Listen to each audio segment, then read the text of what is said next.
Buenos días para todos mis compañeros, también para el profesor de esta materia, el padre Juan Ramón. Hoy damos inicio a estas exposiciones y vamos a empezar primeramente con las fuentes de la teología. Y Francisco Calvo, citando el Código del Derecho Canónico numeral 760, Código 760, nos recuerda: ha de proponerse íntegra y fielmente el misterio de Cristo en el misterio de la palabra, que se debe fundar en la Sagrada Escritura, en la tradición, en la liturgia, en el magisterio y en la vida de la Iglesia. Estas son las fuentes que vamos a tratar el día de hoy: la Sagrada Escritura, los Santos Padres, la tradición, la liturgia, y la próxima semana nuestro compañero Davis nos estará hablando sobre el magisterio. En estas fuentes que vamos a tratar, pues la primera que nombramos es la Sagrada Escritura.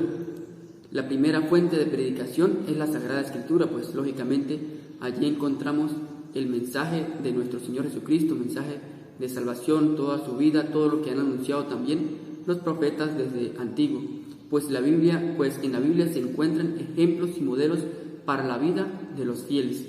En la Sagrada Escritura pues encontramos personajes bíblicos que nos dan una enseñanza sobre el llamado, sobre la respuesta que han dado a Dios y sobre esa predicación. En estos personajes pues encontramos a Abraham, un hombre que sale a ese encuentro de Dios, que no tiene miedo a esa llamada y a obedecer a ese mandato que le pide. También a Jeremías, un profeta llamado a proclamar, a anunciar lo que el pueblo de Israel pasaba, todos los problemas, las dificultades que tenía, y en esa vocación pues él recibe ese llamado también de anunciar y de predicar. También encontramos otro personaje bíblico como Job, bien conocido por nosotros en la Sagrada Escritura, y recordamos también ese hecho en que Job es tentado, es puesto a prueba, pero a pesar de todas estas dificultades que él tiene, pues no se queda allí, sino que o esto no lo lleva a renegar de Dios, sino al contrario, se mantiene fiel a ese amor de Dios y a ese llamado que ha recibido de él. Y también pues nosotros,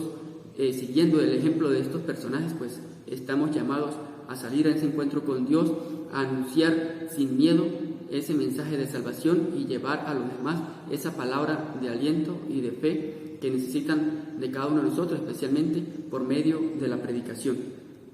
La Sagrada Escritura es también un modelo para el lenguaje, usando un lenguaje moderado, adecuado, la claridad y la validez de la predicación, pues esto da esa claridad y esta validez a esa predicación que cada uno de nosotros pues debemos llevar y anunciar. El Antiguo Testamento usa un lenguaje imaginativo y simple, sobre todo los profetas, los salmos y los escritos sapienciales. Ese lenguaje simple hace que esas personas sea entendido por las personas sencillas y por los más cultos. Por eso pues usa lenguaje simple, sencillo, imágenes que pueden ser muy fácil de comprender y de entender. Por eso pues Francisco Calvo allí nos coloca un ejemplo que encontramos en el profeta Isaías, capítulo 44, versículo del 13 al 17, donde nos muestra esa imagen del escultor que pues de un árbol hace pues la leña, fabrica muchas cosas, pues recibe los beneficios de este árbol, pero que al final termina perdiendo su vida o creándose un Dios a través de esa inteligencia que Dios le ha dado. Se crea un Dios y por esta razón pues es llevado o se va a la perdición, porque pierde la fe en ese Dios verdadero y único que le ha dado la inteligencia y que le ha hecho ese llamado. También nos pone otro ejemplo lo encontramos en el libro de Job, capítulo 14, versículo del 5 al 10, donde nos muestra también la imagen de un árbol que ha sido talado, que está seco, que su raíz se encuentra en tierra seca, pero no solamente muere, sino que esa raíz, al sentir el frescor del agua, pues tiene la fuerza, la capacidad de retoñar, de volver a echar ese follaje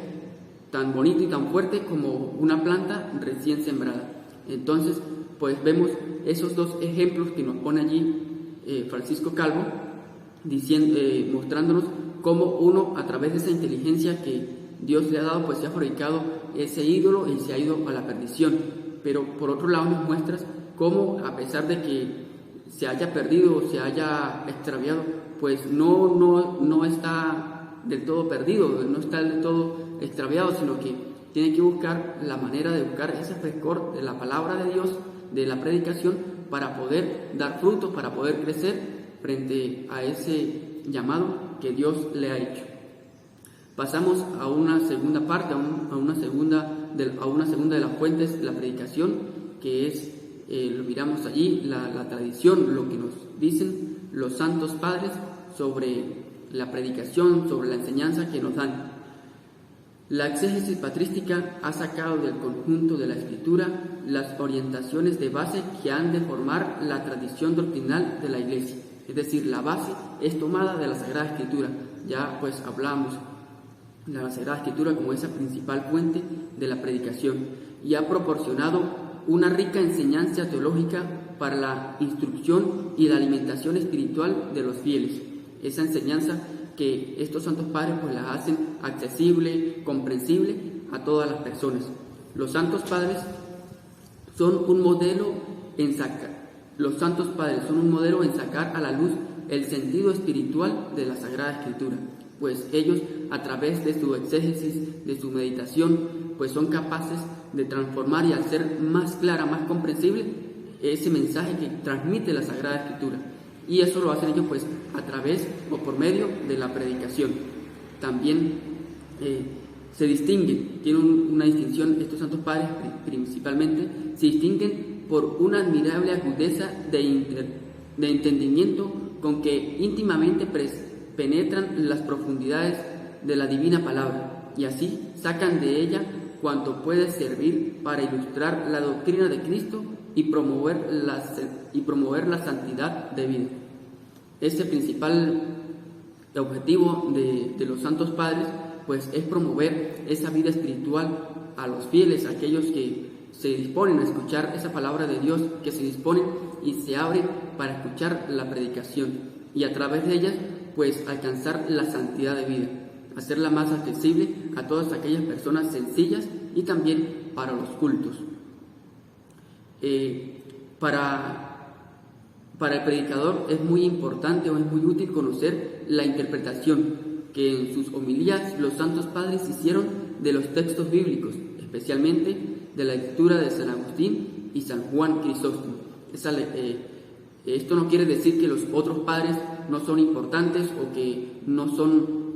escribieron con tanta agudeza, claro que sí, pero con mayor relevancia pues son como más conocidos y que tienen mucha más agudeza, pues son San Agustín y San Juan Crisóstomo. Estos padres que pues siempre buscan alimentar la vida espiritual de los fieles. Algunos padres, por la retórica de su tiempo, tienden a no entenderse con claridad el mensaje, por la manera en cómo tenían que adaptarlo a su tiempo, a sus problemáticas, a las dificultades que tenían. Por ejemplo, San Agustín nos habla del hecho, nos habla sobre los números, que es bastante confuso esta explicación que él da, pero que solamente era porque era adecuada a ese tiempo o a la dificultad que se estaba viviendo en ese momento. San Juan Crisóstomo pues ya trata de explicar de manera más exhaustiva, pero también hay algunos textos que presentan algunas dificultades y que no son comprensibles con una claridad como otros escritos de ellos, una claridad que nos ayuda a nosotros a entender ese mensaje que transmiten.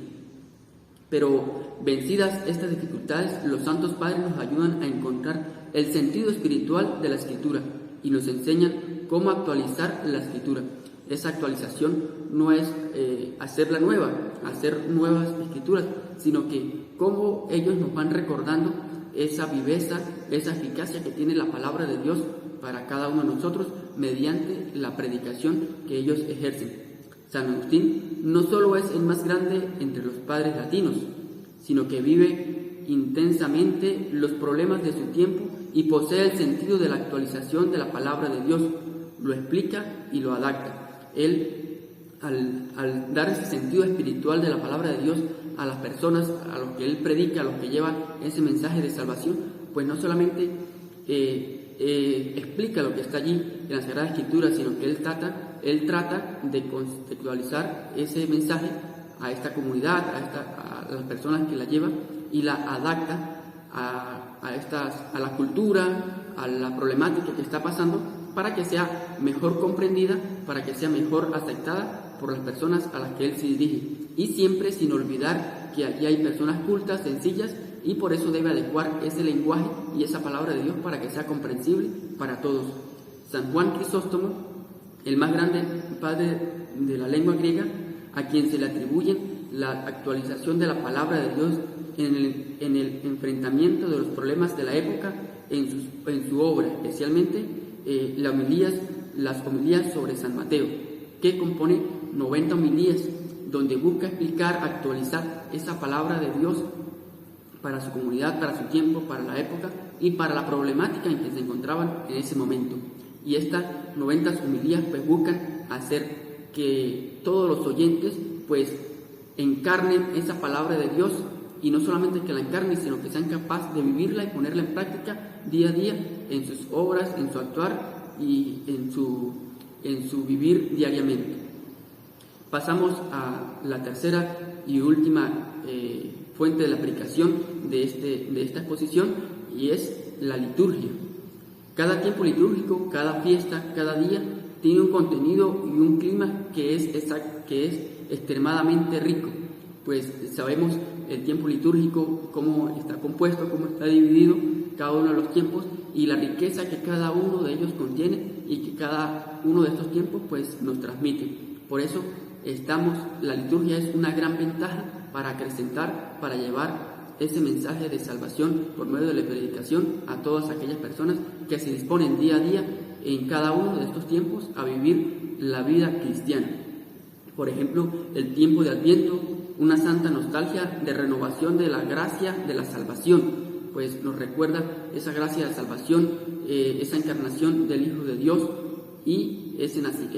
nacimiento que trae o que empieza allí la historia,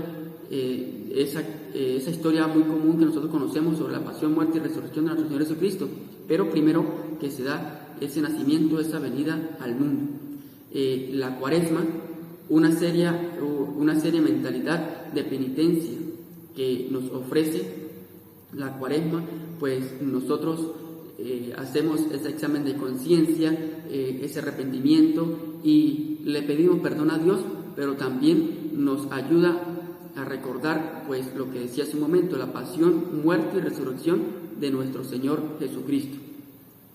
También el tiempo pascual, que nos recuerda la alegría confiada de la fe, esa alegría de esa resurrección de nuestro Señor, que nos trae la salvación, que nos da la vida eterna.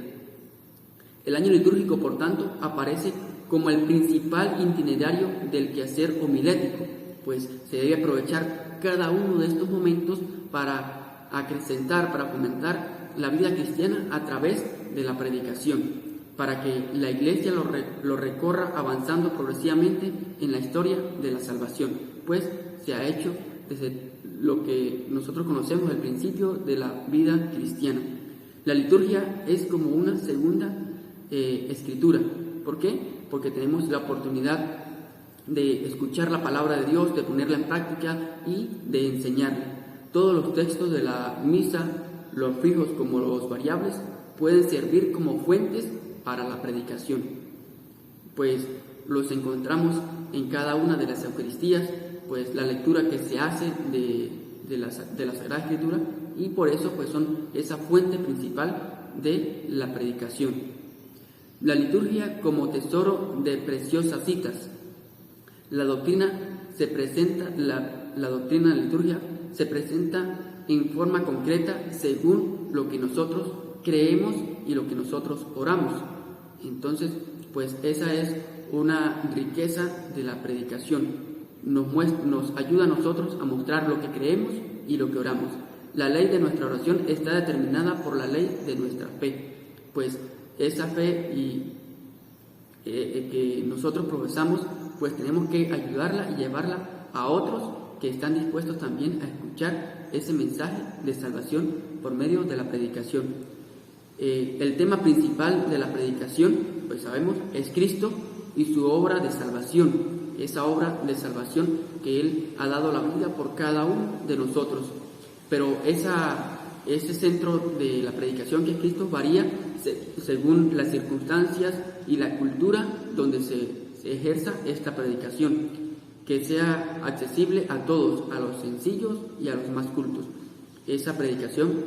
lo hemos dicho anteriormente, pues debe ser sencilla para que pueda ser comprensible para todos los que se disponen a escuchar esa predicación.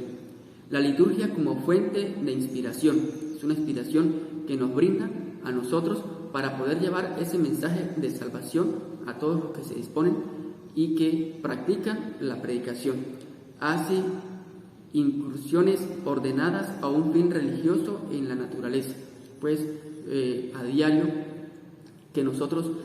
hacemos esa predicación, que se nos anuncia esa palabra de Dios, pues allí, desde esa, aprovechando todos los ámbitos, toda la energía, toda la alegría, toda la fuerza que nos brinda Dios para realizar esta predicación.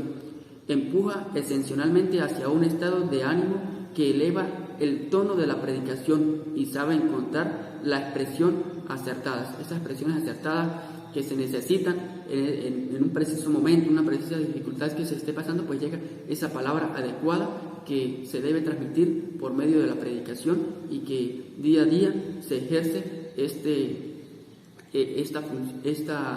ejercicio de la predicación en cada una de las tareas a realizar en la liturgia, a lo largo del año litúrgico.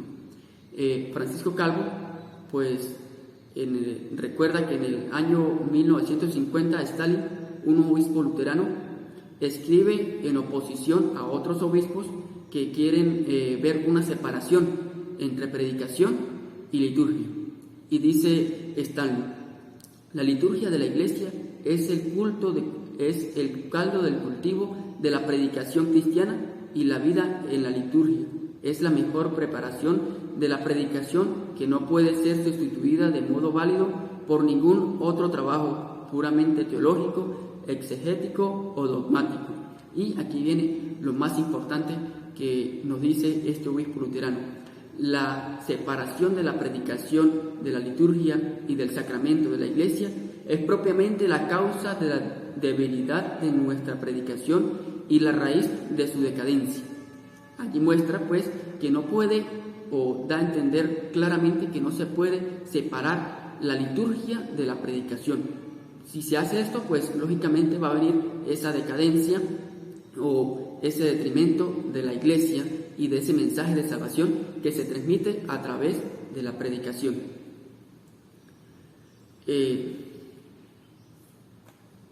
Este año litúrgico pues nos ayuda a nosotros a comprender, a validar y a enfrentar lo que nos enseña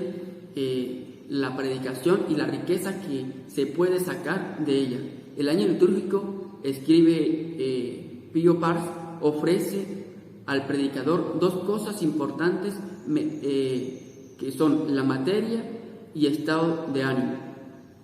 Esto es muy importante en la predicación en el año litúrgico. La materia, toda la riqueza de la verdad cristiana, el dogma, la altura